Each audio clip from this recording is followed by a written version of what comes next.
Who could come to the SWAC if Tennessee State would be added in the near future? I am here to talk about that and more right after the bumper.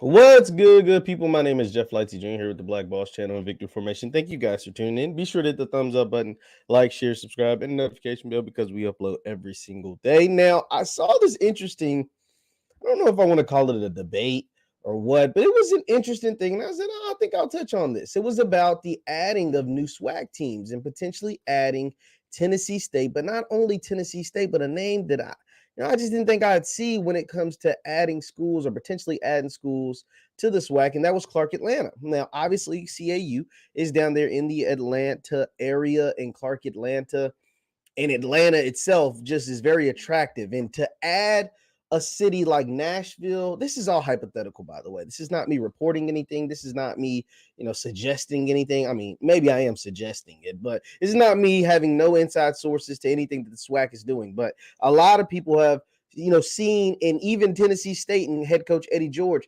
has admitted that they want to get out of the OVC. They want to make a move out of the OVC. They want to be somewhere where the conference has more stability. They want to be somewhere where the conference makes more sense, makes more money. And the OVC is a dying conference. They're adding all these little mid-tier schools from like division FCS and lower SCS or whatever. So they want to move. They want to get out of the OVC, and it makes sense. And a lot of people want to place them in the SWAC, place them in an HBCU conference. Now, some of you are saying, Tennessee State wants to be FBS. That's why they're probably never going to mess with the SWAC, et cetera, et cetera. They've decided it. They were independent before. They've been to the OVC since the 80s. They don't want to mess with us. If they wanted to mess with us, they should have did it years ago. And I get all of that. But can we just play with some hypotheticals today? Let's play with some hypotheticals today because I personally, it's just me, would personally love to see Tennessee State in the SWAC, to get the SWAC to get a major city like Nashville into their conference, to SWAC, and potentially, if we're talking about adding two teams, because you don't want to add one and not get a second one, others have thrown out the idea of Clark Atlanta. Now, Clark Atlanta doesn't make a lot of sense. It only makes sense on a few reasons. We're going to go through that, so be sure to hit that thumbs up button. I'm going to talk about all that today. So here was the original conversation. It was sparked by BJ Jones of Inside HBCU Football on Twitter. This was what I saw, and I was like, Now, this was interesting. Let me go ahead and go to the tweet. It says, well, actually, it was sparked by this man. It says, they thinking about adding CAU to the SWAC, a hard no for me. And then Mr. BJ Jones is like, who is they? And someone replied, the Atlanta market. So R2 University, and R2 University will go through what that means. And it says it makes sense. Plus Tennessee State, if you add Tennessee State, is what this Allen person says, you need a +1. And so it's like, man, when you look at that stuff, that sounds pretty good. Just imagine the SWAC, who doesn't have a bunch of big cities in their conference. You got Baton Rouge, which is a decent sized city.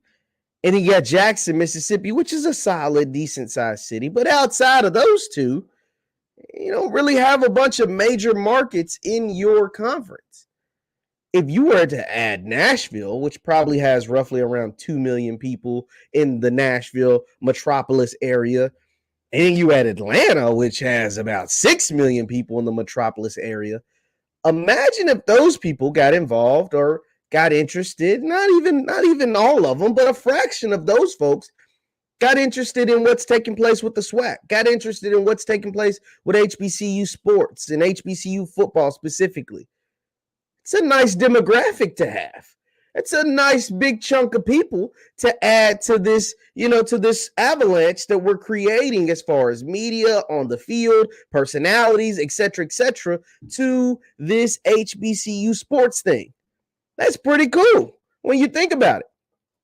And then I think the thread goes on, and BJ kind of points out, and this is critical. This is key. He says Clark Atlanta is in no position to make the move to D1 athletics. If for those of you who don't know, Clark Atlanta is a D1 school.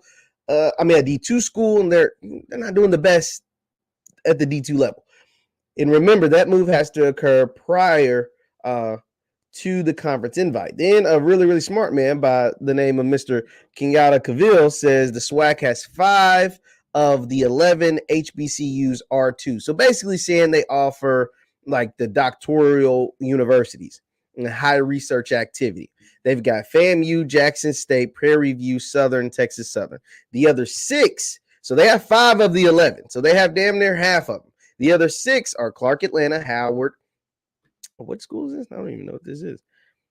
Okay, yeah. Maryland Eastern Shore, Morgan State, North Carolina A&T, and Tennessee State. So imagine, so this is also goes into academics as well.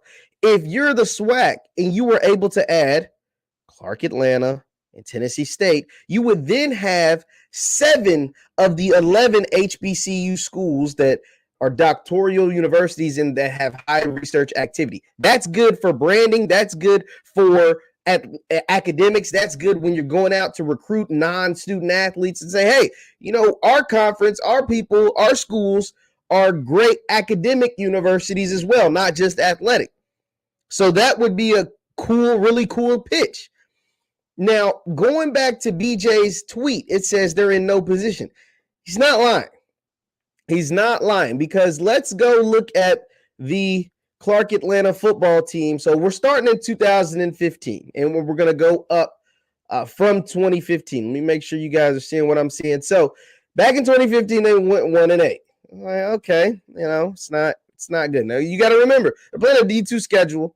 They're playing in the SIAC. They're playing in the SIAC with schools like a school from my state, Kentucky. Kentucky State University is in the SIAC. They do a whole lot better than Clark Atlanta, I can tell you that.